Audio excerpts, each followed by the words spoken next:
Holy Mary, Mother of God. Holy Mary, Mother of God, The Goonies is the best damn kids adventure movie, and it's really all in this shot. A pirate ship on the Oregon coast? Technically, this is Goat Rock State Beach in Sonoma County, California. But either way, this remains a gorgeous contrast that makes every kid who watches this movie feel like they don't have to leave their sleepy neighborhood to find adventure. It can sneak up on you even in Astoria, Oregon. Population 10,000. Adventure can be wherever your friends are. And I think that's why this 80s Amblin classic gave us Samwise Gamgee, Thanos, last year's Oscar winner for Best Supporting Actor, and his lawyer, because Goonies never say die. I'm Erik Voss, and this is The Deep Dive, a channel that dives deep into the films we love to reveal new clues to buried thematic treasure. This is the final analysis of our Spielberg summer series, even though the movie was directed by Richard Donner, written by Chris Columbus, but a story by Steven Spielberg, whose style of foul-mouthed kids constantly breaking stuff is totally 80s Amblin. Throughout this analysis, I'm going to make it very clear why this deserves to be on the list of a Spielberg rewatch series. So Goonies, let's dive in. The film opens by swooping into a skull and crossbones, the eye hole on the right, the eye that One-Eyed Willy doesn't have, and we swoop back out from the same eye hole of another skull, the dot on the eye of the Goonies title. Jake Fratelli fakes a suicide to escape the county jail. Let's just acknowledge that this is a kids movie and it opens with an apparent suicide, not the kind of joke that you'd see in a kids movie today. Jake's brother Francis, Joe Pantoliano, and Mama Fratelli and Ramsey lead the cops on a crazy chase through the streets of Astoria, nearly running over poor Rosalita and passing a truck for Mad Jack's Plumbing. That's a company owned by Mouth's dad, and why Mouth later knows so much about pipes. Mouth, played by Corey Feldman, watches Billy Wilder's 1959 Some Like It Hot, a movie that also has a final shot of a boat, my all-time favorite final joke of a movie that I won't spoil here, but please go watch the movie and you'll know what I mean. They pass Data, played by Huy Quan, the year after playing Short Round in Steven Spielberg's Temple of Doom, testing out his gadgets. You'll notice his belt buckle reads 007 because the kid is obsessed with James Bond and his concealed tech. Later we hear the James Bond music as he glides in through the window, a move that Chris Columbus will later apply to Kevin McAllister in Home Alone. Data's accidental reel-in also foils him later when he tries to use his gadgets on the Fratellis on the pirate ship. And yes, I am wearing this Indy I Love You shirt, a quote from Key's big line in Temple of Doom, and you can get this shirt to support the deep dive over at nerdriot.shop. Lawrence, aka Chunk, sees this chase pressing his food against the arcade window. Yeah, again, a kids movie. But notice how they put all the profanity in moments that would be easy for broadcasters to cut or dub over with other sound effects. So if you only ever saw Goonies on TV, you wouldn't have heard any of these. Jeff Cohen would later grow up to be a prominent LA entertainment lawyer with Huy Quan as one of his clients. The Walsh house has a row of mailboxes with us written on one and them written on all the others. A little detail showing how the country club types are moving into the neighborhood and forcing out the local families. Our opening shot of Mikey, Sean Astin, makes him out to be a bit of a pirate. He's got a plastic skull from his chair, and he peers out from a telescope as if he's spying for a treasure island. He also has Superman bed sheets because before this, Richard Donner directed Superman. Meanwhile, his brother, Josh Brolin, is something of a pirate himself. He's got a bandana around his head. These were Astin and Brolin's first film roles. Mikey says, "We need the Goondocks." The Goondocks is the origin of their nickname, the Goonies. The Goondocks refer to a poorer part of Astoria that's now being overtaken by rich developers. Their lives are being erased from the map. Their worlds are ending. They're forced out into adventure. And there's pirate imagery all over the living room, a ship in a bottle, sailing ships printed on the sofa cover. Mr. Walsh is obsessed with the town's pirate history. Chunk shows up. Hey, you guys, you gotta let me in. Hey, you guys! Yeah, the kid is destined to meet Sloth, his soulmate. Mouth makes Chunk do the Truffle Shuffle. Come on, do it. Jeff Cohen improvises these insane noises that Richard Donner said in 2015 was just Jeff being told to do whatever. That's why the Truffle Shuffle lives on. It's not a dated reference. It's just pure unfiltered spontaneity and every kid can connect with it. And reportedly, this young actor had chicken pox while shooting and you can actually see a few of the bumps on his skin, but he didn't want to lose the role, so he showed up to work anyway. Mikey triggers his complex gate opening device that involves a bowling ball, a balloon, a chicken scared into laying an egg, the sprinkler turning on, and actually on that chicken coop is written and Rube G83, a nod to Rube Goldberg, known for these kinds of devices. And of course, the same kind of devices would be used by One-Eyed Willy. Now, the others call bullshit on Chunk's tall tales. I bet it was even more amazing than the time you ate weight in Godfather's Pizza. Yeah, notice how Corey Feldman actually said something else. He had to dub in Godfather's Pizza because he originally said Straw Hat Pizza, but Straw Hat Pizza refused to license their name out. Now, another sequence that often gets removed from some TV airings, Mouth mistranslating Mrs. Walsh's directions to Rosalita, telling her that the drawers have drugs, that the attic contains sexual torture devices, but they usually leave in the last part of it where he threatens that she'll be locked in with the cockroaches. But in this sequence is a key bit of exposition that Mr. Walsh doesn't want anyone in the attic. And this line. I would really like the house clean when they tear it down. I just think it's interesting how Mrs. Walsh doesn't want to be judged as a bad homemaker. After they glued back on the broken genitals on the statue of David and Chunk does it upside down, I just love the little side eye from Rosalita. She's wondering, geez, are all these people sexual deviants? Now, both Richard Donner and the actors have recognized Steven Spielberg's importance on this set, and most of it really is just dealing with the rambunctious, chaotic kids. Maybe there's some rich stuff. Everyone is shouting. Friggin' Chunk talking Big Macs. And when Mouth and Chunk run past the camera, notice how it shakes. But they leave it in because Goonies would not be what it is without this authentic chaos. And it was all reined in by Steven Spielberg on set. This penchant for breaking stuff leads the Goonies to stumble upon this adventure because Mikey wipes away dust from a frame to see a treasure map, and he just knows to hand it over to Chunk because he knows that he'll drop it. Because this is what Goonies and pirates do. They break shit. Production designer J. Michael Riva aged this map by burning it, staining it with coffee, and smearing his own blood on the edges. Mouth reads, Ye intruders beware, crushing death and grief, soaked with blood of the trespassing thief. Now, this film's storybook included a backstory for One-Eyed Willy, that he was originally named William B. Portobello, and he was a one-eyed court jester from the Spanish Netherlands in the early 1600s. He was banished for his practical jokes and formed a band of pirates who marauded hundreds of King Charles I's ships. His flagship, the Inferno, was chased to the Oregon coast, where he hid in the caves and was sealed in by English cannon fire, where he protected his treasure with these jokey booby traps. And yes, this character was meant to be a lot like Mikey Walsh, and the original idea was that Willy was an asthmatic as well, before people knew what asthma was, and Mikey would have found an archaic handmade inhaler among the skeleton. You know something, Willie? You're the first Goonie. Chunk finds an old newspaper photo of Chester Copperpot, which is actually actor Keenan Wynn, whom Richard Donner originally planned to play Perry White in Superman. The buyers drop by with paperwork, and Mikey looks out over the Goondocks neighborhood that's about to be erased. And Brand, after dismissing his little brother in front of the friends on the front porch, now that the others have gone inside and the brothers are alone, Brand allows his little brother this quiet moment of grief and consolation. And Mikey latches into the hug, allowing Brand to put him in a headlock and drag him back inside. And I can tell you, as a little brother, sometimes you just bait your brother to wrestle with you so you can kind of hug him and it's not that weird. The four boys tie up Thanos with his spring chest expander. I think my favorite gag in this movie is Rosalita dropping the groceries when she sees Brand, thinking that this is some creepy, kinky sex thing. Mrs. Walsh yells after Brand, Hare Krishna! That's Harry Carey, Ma. That's exactly what I said! yeah, we see where Mikey gets his, that's what I said, habit. And Data, the kid who grew up next to them, next door, also does this in the movie. Brand takes Data's little sister's bike, and Troy, wearing a douchey country club visor, tries to freaking murder him. There's a brief shot of Brand's bike going over a ledge, framed just like Spielberg's shot of Elliot in E.T. when the bike goes flying, but Brand doesn't have a magical extraterrestrial on his handlebars, so oof. Mikey lines up the doubloon with the two rocks, the lighthouse, and the restaurant, which we're willing to buy for this kid's movie, but man, it felt pretty weird when Star Wars The Rise of Skywalker tried to do this with a dagger. To line up this shot perfectly so that the doubloon would be in close-up and the kids would be behind it, you actually can see how Jeff Cohen, Huy Quan, and Corey Feldman were all plated in over a separate background. So they march 100 paces to the restaurant, and Chunk finds the ORV with the bullet holes that he saw before. Bullet holes the size of matzo. Yeah, he was gonna say bullet holes the size of matzo balls because Chunk is Jewish, and actually in the novelization, Chunk's family adopts Sloth and throws him a bar mitzvah. Mikey sees Jake singing Puccini's opera, Madame Butterfly, as he throws food at his brother Sloth, aka Lotney Fratelli, played by John Matuszak, former Oakland Raiders defensive end. Notice how Sloth initially wears a Raiders shirt. The Raiders mascot is a pirate, so it all fits. Matuszak would spend 5 hours in the makeup chair, and his deformed eye was actually mechanically operated, along with his wiggling ears. After Brand carries him out of the restaurant, Mama says, Kids suck.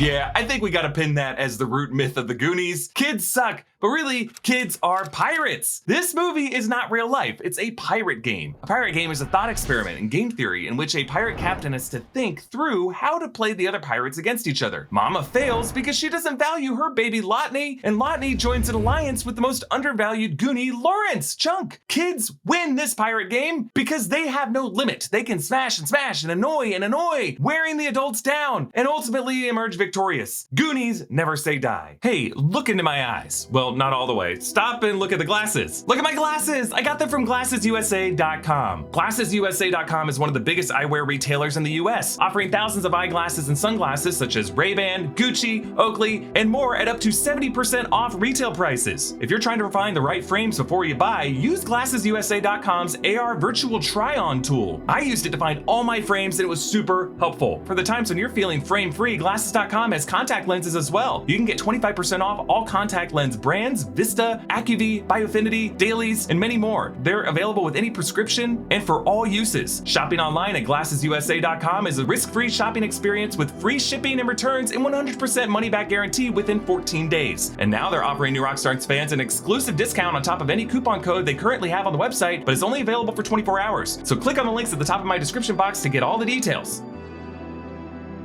And once again, thank you to GlassesUSA.com for sponsoring today's video. Mikey gives a little preview of his later big speech. Home? What home? In a couple more hours, it ain't gonna be home anymore. Come on, guys. This is our time. They use Chunk as their Hulk, with Mouth enraging Chunk by sending his photos of his mom taking a bath, so he Chunk smashes the door down. Andy and Steph join them, giving us this older kids, younger kids dynamic that Stranger Things would use with Mike, Eleven, Dustin, and Lucas, and Will with Nancy, Steve, and Jonathan. But I love how Steph is really the smartest one in the room. I feel like I'm babysitting, except I'm not getting paid. Yeah, you gotta imagine this came from the filmmakers themselves, Richard Donner feeling like he was babysitting. I think the uniquest part of working with kids in this many kids in the film is that every night I'm contemplating suicide. And in fact, in the chaotic over-talking of the scene, it's easy to miss this. Nothing buried under There that is something buried under It's there. the 20th. Yeah, Sean Astin calls Josh Brolin Josh, not Brand. I love it. Chunk tries to leave until... I smell ice cream. Yeah, how does one smell ice cream through a freezer door? In this freezer, they find the guy that Fratelli's killed. Yes, they mix in some Hitchcock psycho strings. Chunk is able to escape and he runs directly back into the Fratellis. I can describe all three of them. Yeah, Jeff Cohen improvised some Hebrew here. It's a Hebrew prayer translating to "Blessed are you, God." Now, this scene with the kids banging on the pipes was actually one of a few scenes directed by Steven Spielberg. And you can see the humor is absolutely Steven Spielberg. All these pipes connect directly with the Astoria Country Club pricks. One of the guys in the shower has an eye patch, making this kind of pirate versus pirate in one way. And Troy's toilet geysers to heaven. So really, just by breaking things, these pirate kids unknowingly advance their interests. There's actually a deleted scene filmed, but removed, where banging on these pipes would cause zoo animals to escape and two gorillas would steal Troy's car. Yeah, that might have been too crazy. Chunk confesses everything in his life to the Fratellis, including stealing his Uncle Max's toupee and wearing it on his face for his Hebrew school play, and pushing his sister Edie down the stairs and blaming it on the dog. Jeff Cohen actually improvised most of these. He does have a sister named Edie and an uncle named Max. He later confesses to making fake puke and bringing it to a movie theater to throw out over the balcony, a prank that Steven Spielberg apparently was involved with as a kid when he lived in Arizona. Spielberg also directed the scene with the wishing well, which is really the most heartfelt moment of the film. You can't do this. Why? Why? They're somebody else's dreams. Oh my God, these kids' hopes are being challenged by the realities of their world's ending. Like, think about it. They would throw their pennies in this wishing well, praying that their homes would not be taken away. But Mouth voices the heartbreak that they're now feeling. This was my dream, my wish. And it didn't come true. So I'm taking it back. But this scene is so important because it gives the heroes a chance to turn back and leave the adventure. Mikey repeats that the world they're going back to won't be their home, that up there is their parents' time. Down here, it's our time. It's our time down here.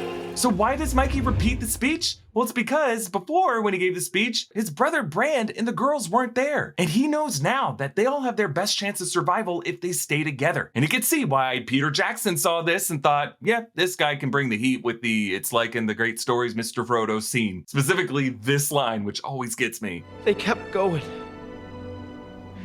because they were holding on to something. There's some good in this world, Mr. Frodo. And it's worth fighting for. It's Sam Wise Gamgee, Sean Astin, the true hero of the Lord of the Rings. And so Andy sends up the bucket, but only with Troy's Letterman jacket. Andy! You Goonie! He means it as an insult, but really, it's a badge of honor. And speaking of good in the world, Mr. Frodo, we actually see the budding friendship between Sloth and Chunk. Now, you'll notice on the TV is the 1935 Errol Flynn movie Captain Blood, which inspired Sloth's swashbuckling heroism because Sloth does this same move of slicing down the sail of the pirate ship later. Chunk gives Sloth a Baby Ruth, leading Sloth to break out of the chains and share the candy with him. It's so sweet. Sloth calls the sheriff. Just like that last prank about all those little creatures that multiply when you throw water on them. This is a reference to the movie Gremlins, the most recent movie Steven Spielberg and screenwriter Chris Columbus had worked on together. Andy tries to kiss Brand, but kisses the little brother Mikey by mistake. Another very sweet scene. To escape the Fratellis, they all have to cross this boat mast, showing how One-Eyed Willy built these passageways using parts of his ships. Data uses slick shoes to make it slippery, so really these kids are succeeding by playing One-Eyed Willy's game, making everything more and more booby-trapped. They find this organ made of bones, forcing Andy to play the notes on the back of the map. She hits a few wrong chords, but it's interesting how One-Eyed Willy designed all this so that they could make a few errors. Because he was a jester. He knows people make mistakes, as Mikey points out here. Goonies always make mistakes. Andy worries about playing the wrong note. I can't tell if it's A sharp or if it's a B flat. You get the wrong note or B flat. Yeah, it's really just to set up the joke, but A sharp and B flat are literally the same note, though on the sheet music they are written completely different. In general, the notes she's playing do not match the sheet music we see on screen. But Andy gets the notes right, and they escape down a water slide! Woohoo, fun! This is actually a real working water slide that all these actors went down, built by Fred Langford on the Warner Brothers Stage 16, one of the biggest sound stages in America, and they actually flooded this with over 900,000 gallons of water. And here they find Willy's ship, the Inferno. It was a real life-size prop ship that they actually built so that the child actors would see it and be blown away. Now, removed from this part of the movie was a deleted scene where a giant octopus attacks them, foiled only by putting a cassette player in its mouth, kind of like Brody putting the air tank in the shark's mouth. But in this case, it would cause the octopus to groove back into the depths. Yeah, it's kind of silly, and it explains why in the final minutes, if you listen closely, Data tells the reporter this. The octopus was fully scaling. Oh, no. Yeah. So Mikey makes it into Willy's treasure room, and he cries as he makes his connection with One-Eyed Willy, whom he calls the first Goonie, and he wipes away tears when the others find him. How long have you guys been standing there? Long enough, Mikey. Long enough. Yeah, Brand finally understands how important this was to his brother, that being a Goonie wasn't an incidental status, an insult relegated to them by the rich pricks. Being an outcast and an outlaw is really their historical birthright. And Mikey's spiritual connection with Willy is, I think, the only explanation for why he knows not to take the gold from the scales. And remember earlier, we saw Mikey with his bag of marbles in the house. He empties the marbles now to fill with jewels. And you know the bag of marbles, an important prop to Steven Spielberg, as that Michael's happy thoughts in Hook, another pirate adventure. But the Fratellis catch up to them and make the kids walk the plank until...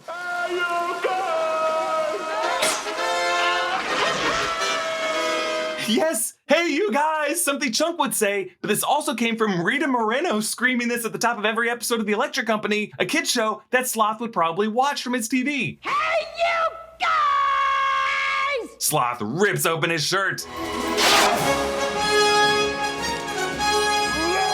Yeah, another Richard Donner Superman nod. Sloth fends off his family and helps the kids swim away, but the Fratellis disturb Willy's gold, springing the booby trap. Sloth lifts a boulder with a super squat. Sloth, love, Chuck. Oh my god, the outcasts of the outcasts, the Gooniest Goonies, they save us all. Now Francis, who previously fought with Jake, claiming that he didn't have a toupee, now you'll notice swims keeping that toupee clutched in his teeth. Richard Donner himself actually cameos as one of these ATV rangers. Well, I'll be damned. It's them goobers. Now, after they wrapped production on this movie, Richard Donner took a Hawaiian vacation, and Spielberg surprise crashed it by flying all the kids in the cast out to his bungalow to surprise them. Richard Donner's well-earned peace, yet again, crashed by the Goonies, and all caught on camera by Spielberg himself. Outside, Chunk's parents arrive. His mom is actually played by Jeff Cohen's actual mother. His dad wears the same goofy Hawaiian shirt he does. We get the sweetest goddamn exchange between Data and his father. It's okay, Daddy, you can't hug a photograph, followed by you are my greatest invention. Sloth shows up lifting the cop, and Data says, Yes, in Mandarin this translates to, he is a big strong man. Rosalita finds Mikey's marble pouch filled with jewels and tells him not to sign, Mouth finally translating it properly. I like the idea though that Rosalita didn't keep the jewels for herself because she thinks his family's a bunch of psychos. Mr. Walsh rips up the contract and throws the scraps into the air. I like how they throw a few more handfuls of extra shredded paper to make it look like confetti. One-Eyed Willy's gold scale booby trap actually connected to a Rube Goldberg device that knocks over the cave wall and allows the ship to sail out to sea. So if you think about this, anyone who touched this gold, who made it this far, wouldn't really be trapped, but would be worthy of captaining this ship as it went out on the open seas. The irony of the Fratelli's jumping ship is that they didn't know because they weren't worthy. They didn't actually follow the steps of the map to get here, they just followed a bunch of kids. But technically, according to international maritime salvage law, the rights to a salvage vessel and its contents go to the person who first successfully brings something off of that vessel. Since Mikey had the jewels with him, that means the entire ship, if anyone ever tracks it down, would belong to him. A rightful inheritance from the first Goonie to the bravest Goonie, and setting Mikey on a new possible adventure to track that ship down someday. Because this story is not over, it's just beginning. Goonies never say die. I want to thank you all for joining me on this voyage of Spielberg's summer. I'm going to close out summer 2023 in August with summer game changers. Deep dives into movies like The Dark Knight, Iron Man, other big turning point blockbusters of film history. Subscribe to the deep dive, share this channel and its videos with everyone you know, follow me at Erik Voss, and I'll see you next time, my divers of the deep.